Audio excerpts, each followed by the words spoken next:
Alrighty, folks, back on the Bossman show, talking to Coach Russ Huesman of the Richmond Spiders on a CAA. Three-game win streak right now. Got Campbell this week coming up. Coach Huesman, good to talk to you. How things up there in Richmond, Virginia today, man? Going good. Everything's going good here. Just had a good practice this morning, and appreciate you having me on. And looking forward to this game this Saturday, big one. Yes, sir. And Coach, let's kind of go back to this game against A&T here. Just had a great game this past weekend. So tell us about what some keys you saw in your guys to keep the streak going, and some guys who stood out for you on film this week. Well, it's a strange game. We had two pick sixes and a block punt for scores. They had a kickoff return for a score. Each of us muffed the punt and got it. So I mean, it was pretty weird, But defensively, we played well, and just one of those strange games that you can't really orchestrate. You don't realize things like that are happening, but we're happy to get the win. Like I said, we played good on defense and had some real good defensive effort and players, having really solid games. So. And then offensively, we were fine. You lose possession.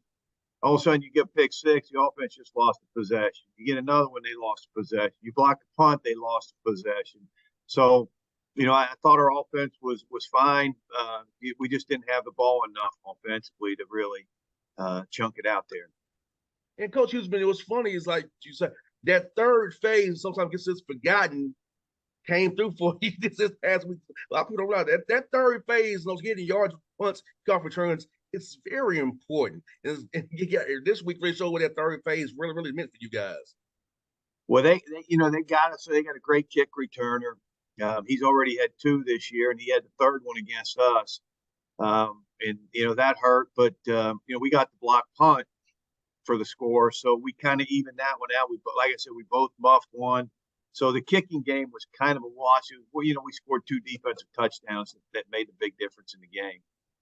100%, Coach. And what are you saying from Coach Mentor's team on film that Campbell fighting Campbell's there? He's getting those guys going as well over there at Campbell. Talk about what you seen on film from those guys. Oh, they got a real good team. They got talented players all the way across the board. They're huge up front offensively, and they got guys that can move along with that size. Their quarterback's one of the better players in the league, no question about that. They have some wideouts that can make you miss and get yards after the catch. And then defensively, they're long and pretty physical on defense. And then obviously in the kicking game, they're really solid too. So, it's going to be it'll be a great football game on Saturday, and I think the team that makes the least amount of mistakes is going to win the game. And Coach Hughes, let me ask you this, Coach, for you. You thought the CAA, as you all add members now, as it evolves, how's it been for you recruiting-wise, conference-wise, seeing the competition of your conference get better with these new members you have coming in over the past few years, with how things have been with realignment and stuff like that? Well, it's been nice for us because, now we're playing Hampton, which is hour and 15 minutes. A&T is about a little over 2 hours and a half or 2:45. To at Campbell is a closer trip for us. It's a lot better than getting on that plane and playing New Hampshire and Rhode Island and the rest of them. Now we played Rhode Island on the road, but it makes life a little bit easier. It really helps our budget where we don't have to fly as much. And those are really good programs. A&T has been to the playoffs multiple times, won the MEAC a bunch. Campbell, they were in the Big South and they won the Big South. In Hampton, it should be a great rivalry just because of the proximity. So, adding those teams, now they added a few up north, but adding those teams I thought was pretty cool for us. So we're excited about it, and it's going to probably help us to get some more rivalries. It's hard. We play Stony Brook, we have to fly to that one, but it never gets to be a tremendous rivalry where I think Hampton A&T, and I know Elon playing A&T every year, turn that into a rivalry for them. So um, I'm pretty pleased with the additions to the conference. 100%, Coach. I echo those sentiments as well, Coach. And also, Coach, I'm just Coach for your guys and your recruiting staff. With those new additions to your conference, maybe stay in North Carolina and get guys out of North Carolina now. Come down. I know y'all come down here to Georgia and Atlanta and find guys as well. Getting down in South Carolina. So talk about what the expansion of the league, able to get in more markets, get the Richmond inspired football brand out there to get guys to come to that area where it's so close to DC as well, and get internships and networking as well. Well, we spent 8 years at Chattanooga, and everybody we recruited out of Georgia was normally a pretty good football player, and so we made the decision that we were going to continue to recruit there. When we came to Richmond, South Carolina's starting to get good for us. North Carolina's always been a great area for the University of Richmond, but the Georgia connections are really good. We send Adam Ross, our offensive line coach, down there, and he does a really good job. And all the players we got out of Georgia are really good players for us. Yeah, because I'll tell you what, Coach Huesman, I feel like this. I know I'm a little bit biased about it, but I feel like football here is coached at a high level. And guys are ready to play. When people plug and play when they come to you, they might have the strength per se in the body, but they know how to play football the right way. Football is pretty important down here in Georgia. And when we were at Chattanooga, we went to Alabama and recruited. We don't go there anymore. It's a little bit too far. But again, Alabama, same way. Tremendous high school coaches down there, and excellent football players. So yeah, I mean, there's not many states in the country better than Georgia for high school football. No doubt, Coach. And for you, Coach, I'm asking this, Coach, for you, man. How has this portal NIL thing changed for you and how you recruit? Are you able to get better high school guys now than you would? Because a lot of those FBS guys look for older guys, and plus the COVID year, got a lot of guys still in the system a little bit older. So how's that helped you maybe get some young guys that you can develop and build out of the high school guys? They're not getting recruited because the FBS guys want older guys. That's a great point. Nobody ever thinks about it that way. We're always going to build our team with high school players. Now, we do take some transfer portal guys. It's very limited. It's anywhere from 3 to 5 max. And it's really just a plug and play. But you're absolutely right. I mean, it is a trickle down effect, where, maybe we're getting people that potentially could have been recruited at a higher level.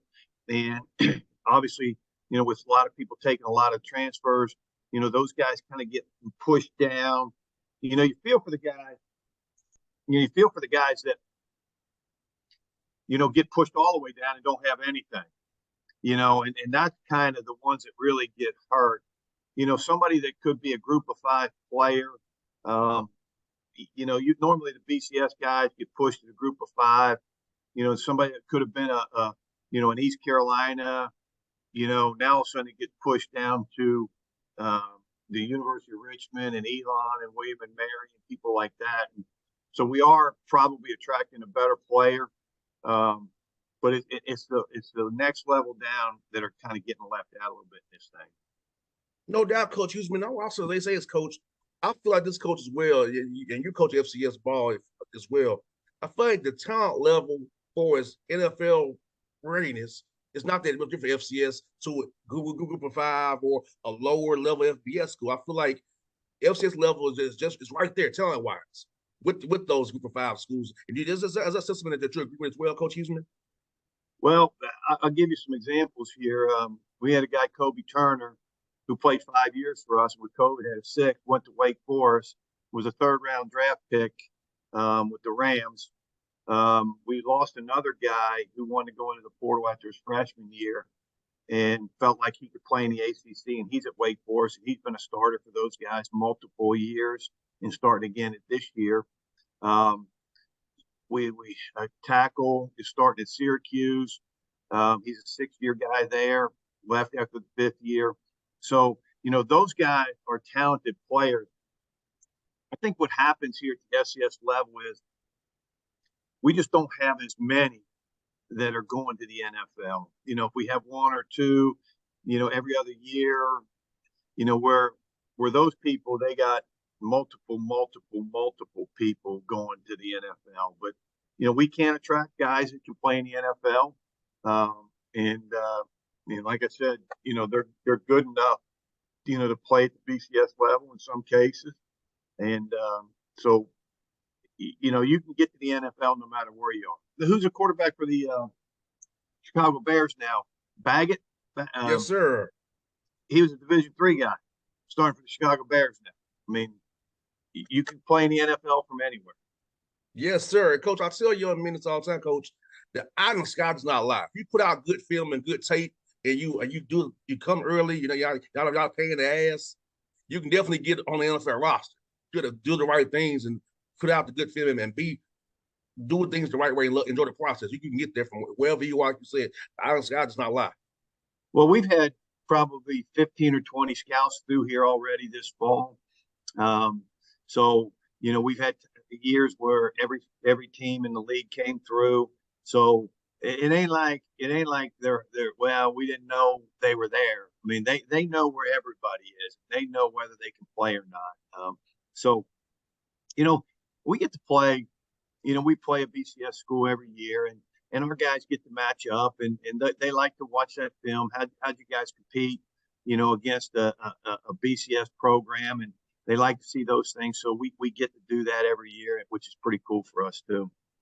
And coach, about this coach for you, at what point in your career did you decide you want to get? Well, what point of your journey, your life, decided you want to get into coaching and make this your life's path pretty much? Well, I played at Moeller High School, and you're probably too young to remember that place. Out of Cincinnati, Ohio, and we were mythical national championships. My last couple of years there, Jerry Faust, uh, who coached at Notre Dame, was a head coach, and I think that kind of got me looking that maybe I wanted to coach. All the coaches I was around in high school, were just tremendous people and coaches. And I played at Chattanooga. When I got to Chattanooga, I got to be around, Joe Morrison, Joe Lee Dunn. I don't know if any of these names ring a bell.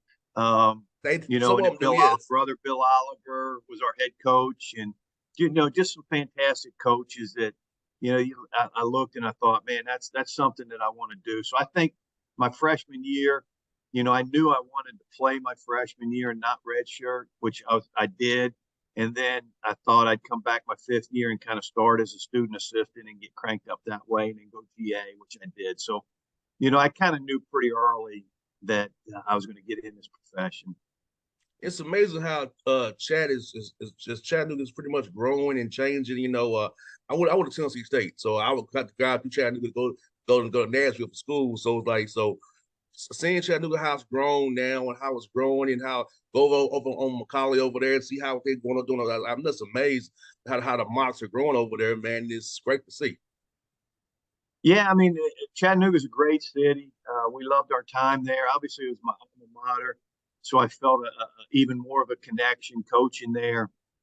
And I got to coach my son at Chattanooga. He was our quarterback for 4 years. So what a great experience. And Chattanooga is a great city, and the people were fantastic. But that being said, Richmond's been fantastic too. So I've loved it here, and the great people here, and we love living here. And I love coaching these guys. We got great kids on this team. We really got a lot of just most of our guys. We have some knuckleheads, but most of our guys understand the value of this degree at the University of Richmond and how important it is. And that's kind of how we go recruit. We let them know, you got a chance to get an elite education, but play Division I football. So, I've always compared it to, like at a higher level, but it's a Stanford, Duke, Northwestern.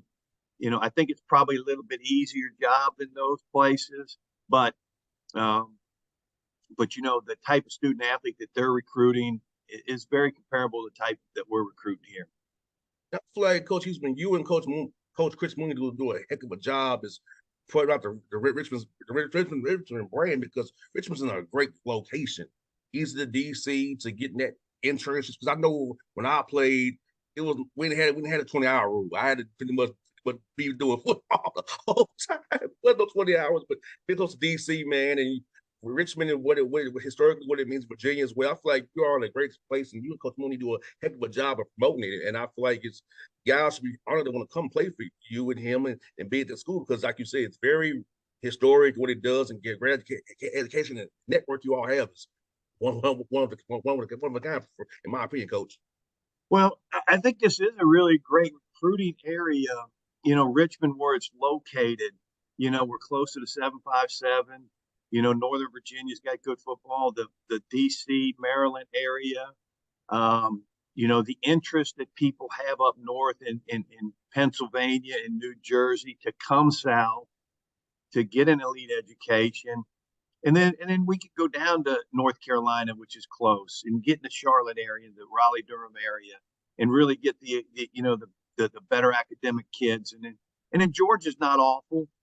We actually still recruit Tennessee too. We have some players on our team from the state of Tennessee, so we've stayed in there just because of our connections from the 8 years at Chattanooga and getting to know the high school coaches. So we're kind of Georgia's probably stretching it, just because of the distance. It does get a little bit down there, but we send our guy down there every year, and we pop one or two every year out of there, and they've turned into good players. 100%, Coach. But Coach, good to talk to you, man. I hope to talk to you playoff time. You hope you got a nice berth with chat again about your matchup. Then best luck to you against Campbell. And I'll be cheering for you, Coach. Appreciate you. Thank you so much. Anytime, Coach. You have a great day. You safe, man. All right, I'll see you. All right.